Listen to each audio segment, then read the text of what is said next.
धादिङ जिल्लाको थाक्रे गाउँपालिका 8 मा बस्ने शिवराम कुँवरको परिवार यस्तो पीडामा हुन्छ भन्ने कसैले सोचेको थिएन। सधैँ सुखी र हाँसिरहेको यो परिवारमा आज आँसु र पीडाले डेरा जमाएको छ। शिवराम केही वर्ष विदेश बसे, दिनरात दुःख गरेर कमाए। घरमा खेतीपाती राम्रो थियो।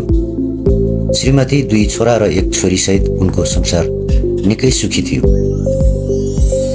तर भाग्यले अचानक यस्तो चोट दियो जसले यो परिवारलाई फला पारिदियो। आजभन्दा करिब 10 वर्ष अघि उनकी छोरी अचानक बिरामी परिन्। सुरुमा मुटुको समस्या भनियो। शिवरामले सक्दो उपचार गरे। अस्पतालदेखि धामी झाँक्रीसम्म धाए, तर रोग निको भएन, झन् बढ्दै गयो।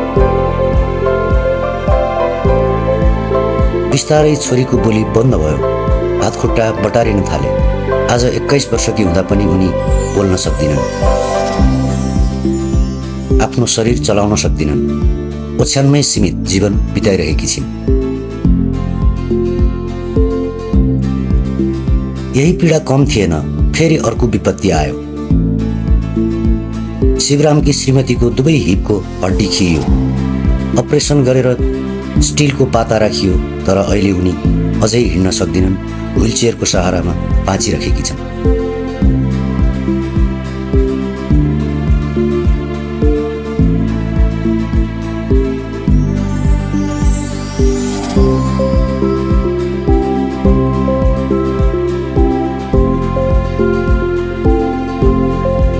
आज शिवरामको दिनचर्या भनेको श्रीमतीलाई उठाउने, छोरीलाई खाना खुवाउने, औषधि गराउने र रातभर उनीहरूको हेरचाह गर्नु मात्र बनेको छ। जीवनभर कमाएको सम्पत्ति उपचारमै सकियो। अब न उनी विदेश जान सक्छन्, न कमाएर परिवार धान्न सक्ने अवस्था छ।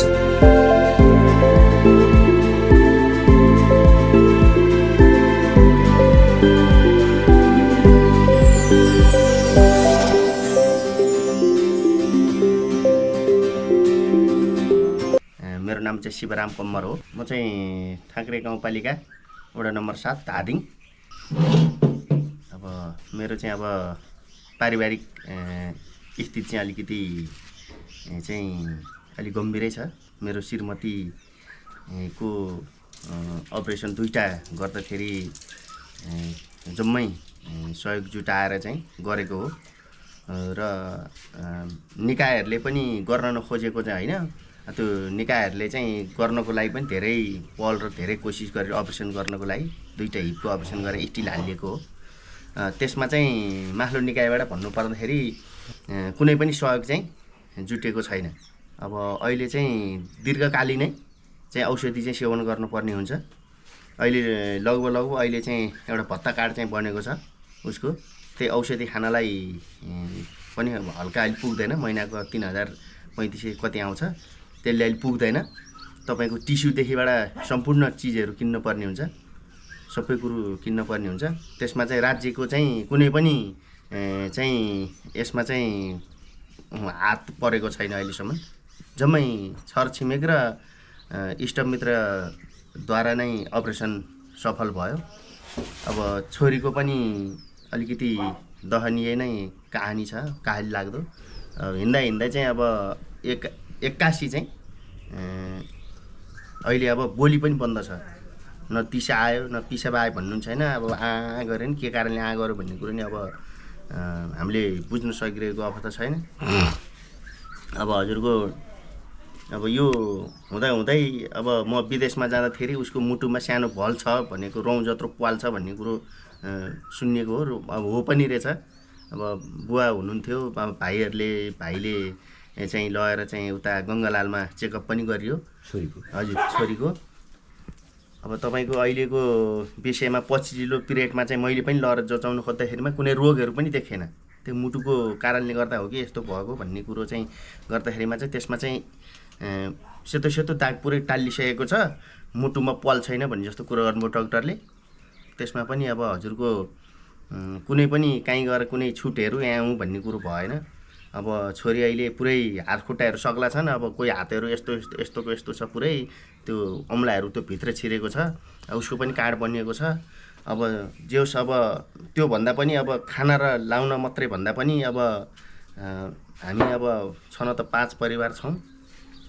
अब छरछिमेक र नाता लागेका व्यक्तिहरूबाट चाहिँ सहयोग आएर चाहिँ धेरै नै राम्रो सक्सेस भएको छ। र छोरीको लागि चाहिँ अब कहाँ कसरी के गर्ने भन्ने कुरो अब हामीसँग मेन कुरो आर्थिक छैन।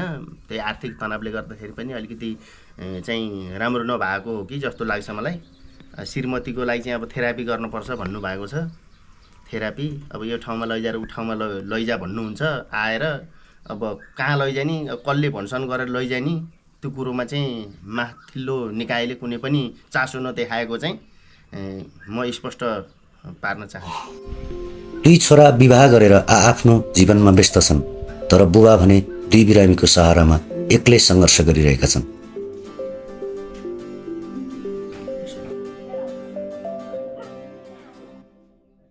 सबैभन्दा ठुलो पीडा के छ भने यति दुःख हुँदा समेत न कुनै सरकारी निकायले साथ दिएको छ, न कुनै सङ्घ संस्थाले। अझै शिवराम हार मानेका छैनन्, तर उनी थाकिसकेका छन्।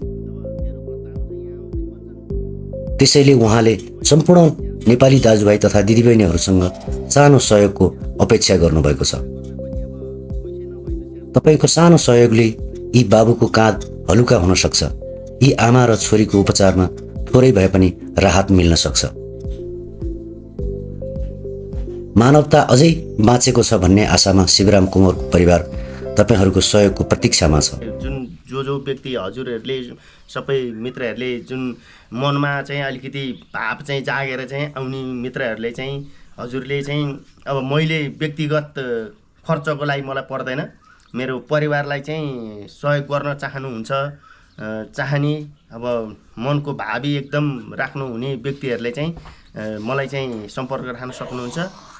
अब म चाहिँ यति नै भन्छु। अहिले चाहिँ सक्नेले सहयोग गरौँ, नसक्नेले यो भिडियो धेरैसम्म सेयर गरौँ। सायद तपाईँको एउटा सेयरले पनि यो परिवारको जीवनमा आशा फर्काउन सक्छ कि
त्यसैले उहाँले सम्पूर्ण नेपाली दाजुभाइ तथा दिदीबहिनीहरूसँग सानो सहयोगको अपेक्षा गर्नुभएको छ। तपाईँको सानो सहयोगले यी बाबुको काँध हलुका हुन सक्छ। यी आमा र छोरीको उपचारमा थोरै भए पनि राहत मिल्न सक्छ। मानवता अझै बाँचेको छ भन्ने आशामा शिवराम कुँवरको परिवार तपाईँहरूको सहयोगको प्रतीक्षामा छ। सक्नेले सहयोग गरौँ, नसक्नेले यो भिडियो धेरैसम्म सेयर गरौँ। सायद तपाईँको एउटा सेयरले पनि यो परिवारको जीवनमा आशा फर्काउन सक्छ कि